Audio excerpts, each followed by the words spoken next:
भारत की पूरी सेना और भारत के सैनिक प्रधानमंत्री मोदी के चरणों में नतमस्तक हैं। ये कहना है बीजेपी के मध्य प्रदेश के उप मुख्यमंत्री जगदीश देवड़ा का। और उसके बाद तो आपने सुना ही, जो बीजेपी के दूसरे शिरोमणि हैं मध्य प्रदेश के ही मंत्री विजय शाह, उनकी घिनौनी बात कर्नल सोफिया कुरैशी को सुनकर पूरा देश आज भी स्तब्ध है। और उसके बारे में हाईकोर्ट ने क्या कहा उसको साझा कर देती हूं।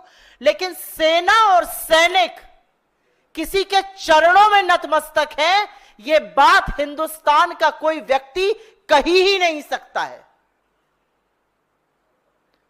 जिस सेना के शौर्य और पराक्रम के आगे पूरा देश नतमस्तक है, जो सेना हमारी सरहद से लेकर हमारी भूभागीय अखंडता, हम सबकी सुरक्षा सुनिश्चित करती है, जो जब जब देश पर संकट आता है, इस बार भी जब पहलगाम का आतंकी हमला हुआ तो दुश्मन को नाको चने चबवाने का काम जो सेना करती है, जिसने पाकिस्तान में घुसकर आतंकी कैंप निस्तो नाबूद किए, जिसने पाकिस्तान की रूह कपा दी, उस सेना के लिए कहना कि वो सेना किसी के चरणों में नतमस्तक है, ये पाप है। और ये पाप बीजेपी के लोग, बीजेपी के उप मुख्यमंत्री, उनके वरिष्ठ नेता लगातार कर रहे हैं।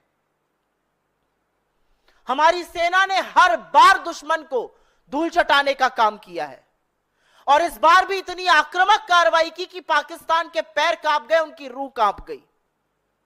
एक ऐसी सेना जिसके लिए इस देश के हर व्यक्ति के मन में सम्मान है, आदर है और पूरा राष्ट्र कृतज्ञ है कि हम शांति से, हम सुरक्षा से, हम आराम से इसलिए रह पाते हैं क्योंकि हमारे जाबाज सैनिक इस देश की सुरक्षा करते हैं।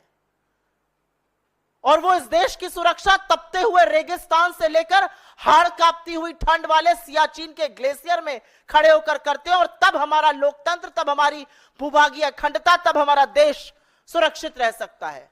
और ऐसी सेना के लिए जिस व्यक्ति के मन में इतनी दुर्भावना, इतने गंदे विचार हैं, वो व्यक्ति किसी भी पद पर रह ही नहीं सकता है। एक लोकतंत्र में उप मुख्यमंत्री रहना तो विचार के बाहर की बात है। और इस बार माफी मांगने से, इस बार खेद व्यक्त करने से काम नहीं चलेगा। इस बार ऐसे व्यक्ति को बर्खास्त करना पड़ेगा।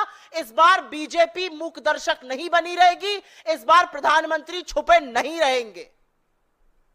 और अगर आप ऐसे व्यक्ति को बर्खास्त नहीं करते हैं, अगर जगदीश देवड़ा की अभी कुछ घंटों में बर्खास्तगी नहीं होती है, तो यह माना जाएगा कि सेना को अपने चरणों में नतमस्तक करने की बात नरेंद्र मोदी कह रहे हैं, उनकी मौन स्वीकृति है, उनका संरक्षण है। वरना यह बात कहने की हिमाकत और हिम्मत कोई